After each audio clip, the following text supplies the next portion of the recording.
Lou Holtz is a gridiron legend and a member of the College Football Hall of Fame.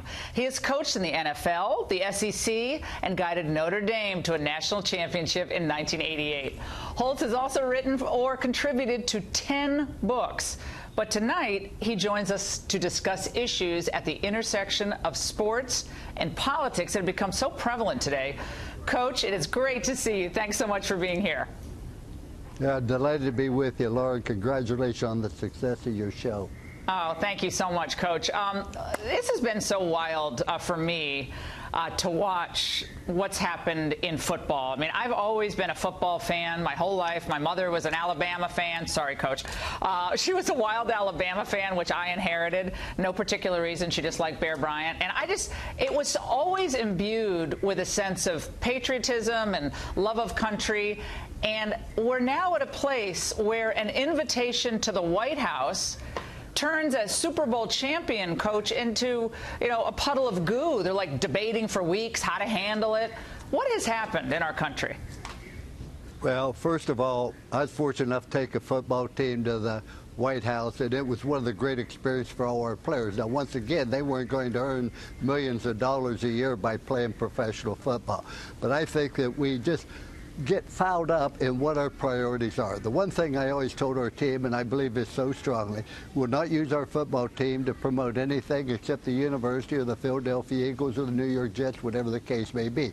If you want to promote a cause and use your time and your money, that's fine. The locker room belongs to the players in the NFL. They can say anything they want in there. However, the football team on the field belongs to me.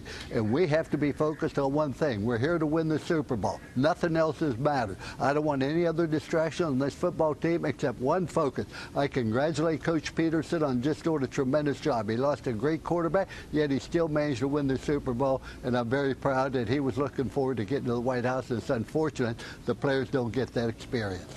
And his quarterback was actually one of the few people who wanted to come to the White House, along with Coach Peterson, who wanted to come as well, but they didn't make the trip. Another coach from the NBA, Coach KERR from the Golden State Warriors, made this point, Coach, about patriotism and Trump. Let's watch.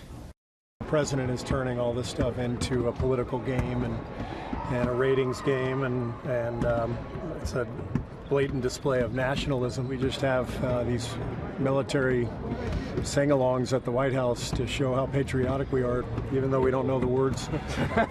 It's just incredible. It is incredible. But I'm really proud of people in this country who are recognizing what's happening, and instead of turning this into a political game. He went on to say they're following their conscience. Basically, that's Steve Kerr, of course, the coach for the Warriors. Well, first of all, where is he living? I think Golden State is out around San Francisco, and that's probably the view of most people. Laura, I'm an individual. I remember when my father went to the Pacific for almost 5 years. I never saw my father for 5 years, but fortunately he came back. Many children's father didn't come back because they paid the ultimate sacrifice. I've been to Afghanistan. Last June I was in Korea at the DMZ zone. Go into a hospital in Afghanistan and see people who've lost their legs, etc., and yet they still have a love of this country. When you talk about politics, then that is what's coming into this game. If you don't believe in something, and I think it comes back down saying that President Trump's a racist. I get tired of hearing a racist, homophobia, etc.